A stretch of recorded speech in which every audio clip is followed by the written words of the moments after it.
સુરત શહેરમાં 3 યુવતીઓ દ્વારા એક રોડ રોમિયોની ધોલાઈ કરવામાં આવતી હોવાનો સોશિયલ મીડિયામાં વિડીયો વાયરલ થઈને સામે આવ્યો છે। સુરતના કાપોદ્રા વિસ્તારમાં યુવતીઓની છેડતી કરી રહેલા એક યુવકને ઝડપી પાડી 3 યુવતીઓએ જાહેરમાં જ મેથી પાક ચખાડ્યો હતો। યુવક છેલ્લા 3 દિવસથી યુવતીઓનો પીછો કરી છેડતી કરતો હોવાથી તેઓ રંગૂટી બની ગઈ હતી અને યુવકને મેથી પાક ચખાડ્યો હતો। બાદમાં યુવકને કાપોદ્રા પોલીસને હવાલે કરી દીધો હતો। આ યુવતીઓનું કહેવું છે કે આ નરાધામ ખૂબ જ અભદ્ર ભાષામાં વાત કરતો હતો, બીભત્સ હરકતો કરતો હતો। આ નરાધામ બાઇક લઈને 2 થી 3 વખત અમે ત્યાં ઊભા હતા ત્યાં યુ ટર્ન લઈને આવ્યો હતો અને અભદ્ર ભાષાનો પ્રયોગ પણ કર્યો હતો। એ દિવસે અમે તેને પકડવા માટે ગયા તો તે મેઇન રોડ પર ભાગી ગયો હતો। મોટાભાગના આવા બનાવોની અંદર યુવતીઓ સામે નથી આવતી હોતી, પરંતુ આ 3 યુવતીએ અન્ય યુવતીઓને સંદેશો આપ્યો કે ડરવાની જરૂરત નથી, સામનો કરવો જરૂરી છે। એક તરફ સરકાર દ્વારા ટ્રાફિક નિયમોનો ભંગ કરનાર અને અકસ્માતો સર્જનાર વાહન ચાલકો સામે કડક કાર્યવાહીની વાતો થાય છે। બીજી તરફ વડોદરા શહેરમાં રિટેલ રન સર્જનાર BMW કાર ચાલકને 3 કલાકમાં છોડી દેવાનું સામે આવતા ચકચાર મચી છે। વડોદરા શહેરમાં 16 નવેમ્બરે અમિતનગર પાસે પૂરપાટ ઝડપે BMW કાર લઈને જતા બિલ્ડરના પુત્રએ 73 વર્ષીય વૃદ્ધને પંગોળી મોત નિપજાવ્યું હતું। હરણી પોલીસે બનાવમાં વીરું સંકેલું હોવાની આશંકા સેવાઈ રહી છે, કેમ કે બનાવના 24 દિવસ બાદ આરોપી પિનાક સોરઠિયાની અટક કરી માત્ર 3.5 કલાકમાં છોડી દેવાયો હતો। એટલું જ નહીં, પોલીસે વૈભવી કારને પણ કબજે ન કરી ગંભીર બેદરકારી દર્શાવી હતી। સમગ્ર મામલે હવે પરિવારોએ પોલીસની કાર્યવાહી સામે આક્ષેપ કર્યા છે અને કોર્ટમાં લડત ચલાવવાની ચીમકી પણ ઉચ્ચારી છે। સમગ્ર મામલે હવે પોલીસે તપાસ શરૂ કરી છે અને હરણી પોલીસ મથકના પીઆઈ આરડી ચૌહાણની બદલી કરી દેવાઈ છે। ખ્યાતિકાંડ મામલે અમદાવાદ ક્રાઇમ બ્રાન્ચની તપાસમાં બોગસ આયુષ્માન કઢાવીને સરકારને ચૂના ચોપડતા હોવાનું કૌભાંડ પણ સામે આવ્યું છે। આ સાથે આરોપીઓ સરકારી એપની ખામીનો ફાયદો ઉઠાવતા હોવાનો પણ ખુલાસો થયો છે।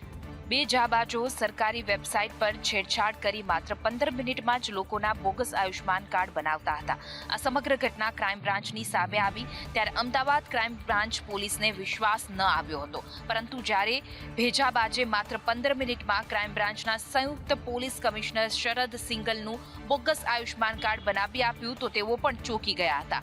ઝડપાયેલો આરોપી મોહમ્મદ અસ્ફાક વટવાની કાશીબા હોસ્પિટલમાં નોકરી કરતો હતો, જેણે 350 રૂપિયામાં 120 જેટલા કાર્ડ બનાવ્યા છે। આ આખું કૌભાંડ દેશવ્યાપી છે, જેમાં યુપી, બિહાર અને ગુજરાત સહિત અન્ય રાજ્યના પણ લોકો આમાં સંડોવાયેલા હોવાનો ખુલાસો થયો છે। અમદાવાદમાં પ્રોપર્ટી ટેક્સ ન ભરતા લોકોની સામે કાર્યવાહી કરવાનો મનપાએ નિર્ણય લીધો છે। આ સાથે જ તેમના ઘરે જઈને ઢોલ વગાડીને જાહેરાત કરવામાં આવી રહી છે। શહેરીજનો દ્વારા પ્રોપર્ટી ટેક્સ સમયસર ન ભરવાના કારણે મ્યુનિસિપલ કોર્પોરેશને એક વિભાગ દ્વારા બાકી ટેક્સના ધારકોને નોટિસ આપવામાં આવે છે, તેમ છતાં પણ ટેક્સની ચૂકવણી કરવામાં આવતી નથી। મ્યુનિસિપલ કોર્પોરેશન દ્વારા જે બિલ ટેક્સ બાકી છે તેમના બાકી ટેક્સના અંગે જાહેરમાં ઢોલ વગાડીને જાહેરાત કરવાનો નિર્ણય લેવામાં આવ્યો છે। તે કામગીરી પણ શરૂ કરી દેવામાં આવી છે। વસ્ત્રાલ વિસ્તારમાં આવેલી 5 જેટલી મોટી સોસાયટીઓમાં જઈને ઢોલ નગાડા વગાડીને જે મિલકત ધારકનો ટેક્સ બાકી છે તેમના નામથી જોરશોરથી જાહેરાત કરવામાં આવી છે। તો આ સાથે જ ઢોલ વગાડીને કહેવામાં આવે છે કે તમારો ટેક્સ બાકી છે, મ્યુનિસિપલ કોર્પોરેશનની ઓફિસમાં જમા કરાવો। અમદાવાદમાં હાટકેશર બ્રિજનું ઉદાહરણ હજુ ભૂલાયું નથી, ત્યાં ઘુમા શિલજ બ્રિજની કામગીરીમાં અક્કલનું પ્રદર્શન જોવા મળ્યું છે। અમદાવાદમાં 80 કરોડના ખર્ચે ઘુમા શિલજને જોડતો રેલવે ઓવરબ્રિજ તૈયાર થઈ રહ્યું છે। છેલ્લા 5 વર્ષથી ઓવરબ્રિજની કામગીરી ચાલી રહી છે। રેલવે ઓવરબ્રિજની 80% કામગીરી પૂર્ણ થઈ ચૂકી છે, પરંતુ હવે જ્યારે કરોડો રૂપિયાના ખર્ચે તૈયાર થયેલા ઓવરબ્રિજનું ઉદ્ઘાટન કરવાનો સમય આવ્યો ત્યારે જ બ્રિજ નિર્માણની કામગીરી અટકી પડી છે। તેનું કારણ છે કે બ્રિજના છેડે જઈ શકાય તેવી કોઈ સ્થિતિ જ નથી। શિલજ તરફ જવા માટે બ્રિજ પૂરો થાય તે પછી 30 ફૂટના અંતરે દિવાલ છે, આગળ જવાનો કોઈ રસ્તો જ નથી। પરિણામે વાહનો કેવી રીતે અવરજવર કરશે તે પ્રશ્ન છે।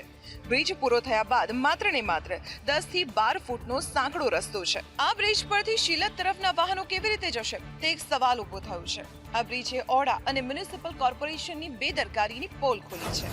રાજકોટ જિલ્લાના વિછિયા તાલુકાના મોઢુકા ગામે ઓમ સત્યસાઈ સ્કૂલ 3 વર્ષથી બંધ હોવા છતાં પણ કાગળ પર 32 જેટલા વિદ્યાર્થીઓ અભ્યાસ કરતા હોવાનું સામે આવ્યું છે। બોર્ડની પરીક્ષા માટે ભરાતા હોવાની ફરિયાદ ભાજપ અગ્રણી દ્વારા કરવામાં આવી છે। સમગ્ર મામલે જિલ્લા શિક્ષણ અધિકારીની ટીમ તપાસ કરવા જતા શાળાના આચાર્ય દ્વારા આ મામલે સ્થળ ફેરફારનો લૂલો બચાવ કરવામાં આવ્યો છે।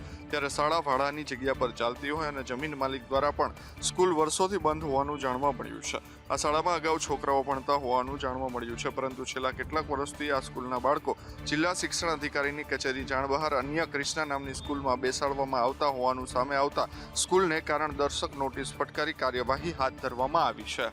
સમગ્ર મામલે જિલ્લા શિક્ષણ અધિકારી દ્વારા તપાસ હાથ ધરવામાં આવી છે અને સ્કૂલને કારણદર્શક નોટિસ પાઠવવામાં આવી છે અને 3 દિવસમાં જવાબ રજૂ કરવા આદેશ કરવામાં આવ્યો છે.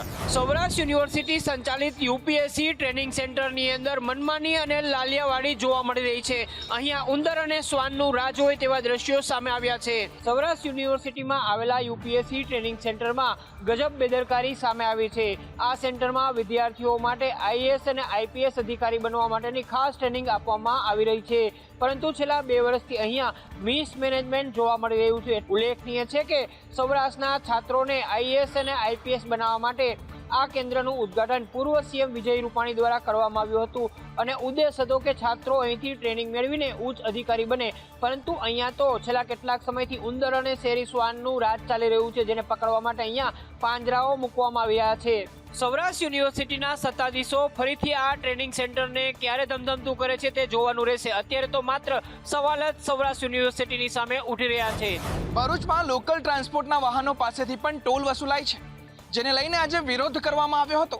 ભરૂચના નર્મદા નદી પર 2017માં બ્રિજના લગભગ 8 મહિના પછી ટોલ લેવાની શરૂઆત કરવામાં આવી હતી, જેમાં તે સમયે ભરૂચના સ્થાનિક વાહનોને ટોલમાંથી મુક્તિ આપવામાં આવી હતી, પરંતુ ફાસ્ટેગ આવ્યા બાદ ભરૂચના સ્થાનિક વાહનોનો ટોલ ઓટોમેટિક કપાઈ જતો હતો. આ સમસ્યાના નિરાકરણ માટે ટોલ નાકાના છેલ્લા ભાગમાં ભરૂચના વાહનો માટે અલગથી લેન બનાવવામાં આવી હતી, પરંતુ આ લેનમાં પણ ફાસ્ટેગ લગાવી દેતા આ લેનમાંથી પસાર થતા વાહનોનો ટોલ કપાઈ જતો હતો, જેને લઈને તે સમયે સ્થાનિકોએ હોબાળો મચાવી વિરોધ નોંધાવ્યો હતો. બુલેટ ટોલ નાકા પાસે બસો ઊભી રાખી વિરોધ કરવામાં આવ્યો હતો. અહીં અન્ય વાહન ચાલકો પણ અટવાયા હતા. ભાવનગરના વલભીપુરમાં પીજીવીસીએલ વિભાગની ગંભીર બેદરકારી સામે આવી છે. આ બેદરકારી કોઈ માટે જોખમી સાબિત થાય તેવા દ્રશ્યો સંદેશ ન્યૂઝના કેમેરામાં કેદ થયા છે. આ દ્રશ્યો વલભીપુર શહેરના મેઇન બજારના છે. અહીંયા હંમેશા વાહનોની અને લોકોની અવરજવર રહે છે, પરંતુ અહીંયા પીજીવીસીએલની બેદરકારી તમે આ દ્રશ્યો જોઈ શકો છો. વહેલી સવારનો સમય છે, જેથી કોઈ મોટી જાનહાની ટળી છે. આવું પ્રથમવાર નથી. આવી રીતે જ વીજ વાયર અથડાય છે અને તીખા રજે રહે છે. અવારનવાર અહીંયા આવા દ્રશ્યો જોવા મળે છે અને તેને લઈને આ મુખ્ય બજારમાં ખુલ્લા વીજ વાયરો હટાવી કવર નાખવાની વર્ષોથી માંગ કરવામાં આવી રહી છે, પરંતુ તંત્ર આ ખાડા કાન કરતા સ્થિતિ ઠેરની ઠેર છે. અહીંયા સવાલ એ વાતનો થઈ રહ્યો છે કે શું કોઈ તંત્ર મોટી દુર્ઘટના ઘટે તેની રાહ જોઈ રહ્યું છે કે પછી લોકોની તકલીફ દૂર કરવામાં તંત્રને રસ નથી. ગમે તેટલા આધુનિક હોવાના ભલે દાવા કરવામાં આવે, પરંતુ અંધશ્રદ્ધા લોકોના મનમાં એટલી હદે ઘર કરી ગઈ છે કે તેના પુરાવા છાસવારે મળતા રહે છે. અને આવો જ વધુ એક પુરાવો અમદાવાદમાંથી મળ્યો. અમદાવાદની અસારવા સિવિલ હોસ્પિટલના આઈસીયુ વોર્ડમાં સારવાર લઈ રહેલા દર્દી પાસે પહોંચી એક ભુવાએ વિધિ કરી હોવાનો વિડીયો સોશિયલ મીડિયામાં વાયરલ થયો છે. સિવિલ હોસ્પિટલની સુરક્ષા માટે સિક્યુરિટી પાછળ વર્ષે લાખો રૂપિયાનો ખર્ચ કરાતો હોવા છતાં પણ ભુવો બિંદાસ આઈસીયુ સુધી પહોંચી જતા અનેક સવાલો ઉઠી રહ્યા છે. આ ભુવાએ ગેટથી લઈને આઈસીયુ તરફ જતા રસ્તા ઉપર વિડીયો ઉતારી રીલ બનાવી છે. આઈસીયુમાં દાખલ દર્દીની સંપૂર્ણપણે સિક્યુરિટી અને ઇન્ફેક્શન ન લાગે એ માટે કર્ટેન્સ સાથે ગોપનીયતા રાખવામાં આવે છે. તેનો દુરુપયોગ કરીને આ વ્યક્તિએ વિડીયો બનાવ્યો હોવાનું અનુમાન લગાવવામાં આવી રહ્યું છે. આ વાયરલ વિડીયો અંગે સિવિલ હોસ્પિટલના સુપ્રિન્ટેન્ડન્ટે કહ્યું છે કે આ વિડીયોમાં દેખાતો વ્યક્તિ દર્દીના સગા બનીને હોસ્પિટલમાં પ્રવેશ મેળવ્યો હતો. આરોપીઓના વરઘોડા મુદ્દે ભાજપ કોંગ્રેસ આમને સામને આવી ગઈ છે અને હવે અમિત ચાવડાએ ગૃહ રાજ્ય મંત્રીને એક ચેલેન્જ આપી છે કે રાજ્યના નાગરિકોને, સામાન્ય નાગરિકોને જો કોઈ ટપોરીઓ દ્વારા કોઈ બી પ્રકારે હેરાન પરેશાન કરવામાં આવશે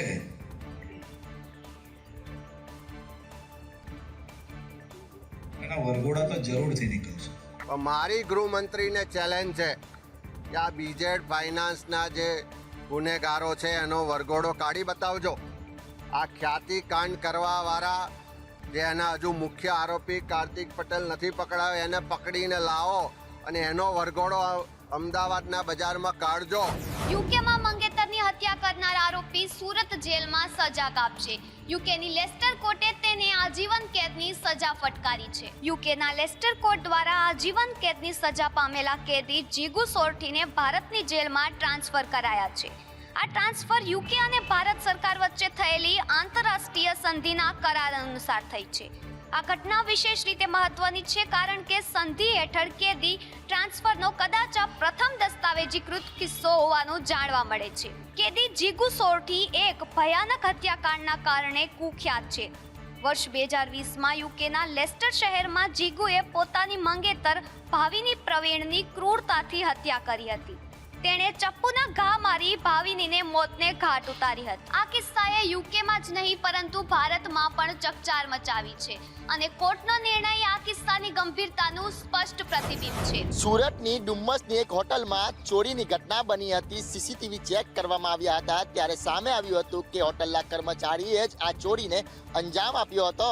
સુરતના ડુમ્મસ વિસ્તારમાં આવેલી હોટલમાં 8.60 લાખ રૂપિયાની રોકડ રકમની ચોરી કરવામાં આવી હતી. ચોરીને અંજામ આપનારા આરોપીઓ ખૂબ જ જાણકારીપૂર્વક અને વ્યવસ્થિત રીતે તૈયાર થયા હતા, જેનાથી પોલીસ માટે આ કેસ શરૂમાં બ્લાઇન્ડ કેસ સમાન લાગ્યો હતો. ઓળખ ન થાય તે માટે તેઓ ટોપી, ફૂલ સ્લીવ ટી શર્ટ અને માસ્ક પહેરીને આવ્યા હતા. એટલું જ નહીં, હાથમાં તેઓ ગ્લોવ્સ પણ પહેર્યા હતા, પરંતુ ચોરી કરવા માટે સીધા કાઉન્ટર પર તેઓ પહોંચ્યા. સીસીટીવીમાં કેદ થયા અને તેમને જોઈ પોલીસને શંકા ગઈ કે આ કોઈ જાણભેદું જ હોઈ શકે છે. હોટલના પૂર્વ કર્મચારી સંજય થાપા મુખ્ય જાણભેદુ સાબિત થયો અને તે પોલીસના હાથે લાગી ગયો. ગોંડલ મહુવા માર્કેટ યાર્ડની અંદર ડુંગળીની મબલક પાકના કારણે આવક થઈ છે. જો કે આવકની સામે તેના ભાવ સતત ગગડતા ખેડૂતોમાં ચિંતા. ગોંડલ યાર્ડમાં ગત રાત્રિના 9 વાગ્યાથી ડુંગળીની આવક શરૂ કરાતા આ વર્ષની પ્રથમ વખત ડુંગળીના 3 લાખ કટ્ટા કરતાં વધારે આવક થવા પામી છે. યાર્ડમાં ડુંગળીની ભરચક આવક તો થઈ છે, પરંતુ તેની સામે ખેડૂતોને સંતુષ્ટ નથી લાગી રહ્યો. હાલમાં યાર્ડમાં ડુંગળીના 20 કિલોના ભાવ રૂપિયા 150થી લઈ 481 સુધીના બોલાઈ રહ્યા છે, જે ખેડૂતોને ખૂબ ઓછા પડે છે. અંદાજે 20થી વધુ રાજ્યના વેપારીઓ ડુંગળીની ખરીદી કરવા માર્કેટિંગ યાર્ડમાં ઉમટી પડ્યા હતા. નીચા ભાવના કારણે ખરીદીમાં તેજી જોવા મળી હતી. આવી જ રીતે રોજિંદુ માર્કેટ નીચે જશે તો ડુંગળી પકવતા ખેડૂતોને હાલત કફોડી થશે. છેલ્લા 2 દિવસમાં ડુંગળીના ભાવમાં 40થી 50% જેટલો ઘટાડો આવ્યો છે, જેનાથી ડુંગળી ખરીદતા વેપારીઓમાં ક્યાંક ખુશી જોવા મળી રહી છે. હવે મેટ્રોની ટિકિટ માટે રાહ નહીં જોવી પડે, કારણ કે હવે ઓનલાઈન ટિકિટ મેળવી શકાશે. અમદાવાદ અને ગાંધીનગરમાં મેટ્રો ટ્રેનની શરૂઆત થયા બાદ વધુમાં વધુ મુસાફરો મેટ્રો ટ્રેનની સુવિધાનો લાભ મળે તેવા તંત્રના પ્રયાસ છે અને તેના જ ભાગરૂપે Gujarat metro rail corporation limited દ્વારા ઓનલાઈન ટિકિટની વ્યવસ્થા કરવામાં આવી છે. મેટ્રો રેલવે સ્ટેશન પર મુસાફરોએ ટિકિટ લેવામાં ભીડનો સામનો ન કરવો પડે તે માટે હવે ઓનલાઈન ટિકિટ બુકિંગથી પણ સુવિધા શરૂ કરવામાં આવી છે. મુસાફર ઘર બેઠા અમદાવાદ મેટ્રોની એપ પરથી ટિકિટ બુક કરી શકશે. જનરેટ થયેલી ટિકિટના આધારે જે તે રેલવે સ્ટેશન પર સ્કેન કરી આસાનીથી પ્રવેશ કરી શકશે. ઓનલાઈન ટિકિટ બુક કરાવતા પહેલા સમયગાળો તપાસવો જરૂરી છે, કારણ કે ટ્રેનના સમયગાળા દરમિયાન 2 કલાક બાદ જ ટિકિટ માન્ય ગણાય છે. ગુજરાતમાં ઠંડી ભૂકા બોલાવશે. કોલ્ડ વેવની સાથે હવામાન વિભાગે યલો એલર્ટ જાહેર કર્યું છે. રાજ્યમાં ઠંડી યથાવત રહેવાની હવામાન વિભાગે આગાહી કરી છે. આગામી 5 દિવસ સુધી તાપમાન યથાવત રહેવાની આગાહી છે. જો કે સૌરાષ્ટ્રના રાજકોટ અને પોરબંદરમાં કોલ્ડ વેવની આગાહી સાથે યલો એલર્ટ જાહેર કરાયું છે. ઉત્તર પૂર્વની પવનની દિશા રહેતા ઠંડીનું જોર રહેશે. ત્યારે 7.5 ડિગ્રી તાપમાન સાથે નલિયા રાજ્યનું સૌથી ઠંડુ શહેર રહ્યું. તો અમદાવાદમાં લઘુત્તમ તાપમાન 14.8 ડિગ્રી નોંધાયું છે. આગામી 7 દિવસમાં અમદાવાદમાં લઘુત્તમ તાપમાન 15 ડિગ્રી આસપાસ રહેવાની આગાહી કરવામાં આવી છે. સાથે માઉન્ટ આબુના તાપમાનમાં સતત ઘટાડો થતા બરફની ચાદર પથરાઈ રહી છે. આગામી સમયમાં ઉત્તર ગુજરાત, કચ્છ અને સૌરાષ્ટ્રમાં લઘુત્તમ તાપમાન હજુ પણ ઘટી શકે છે.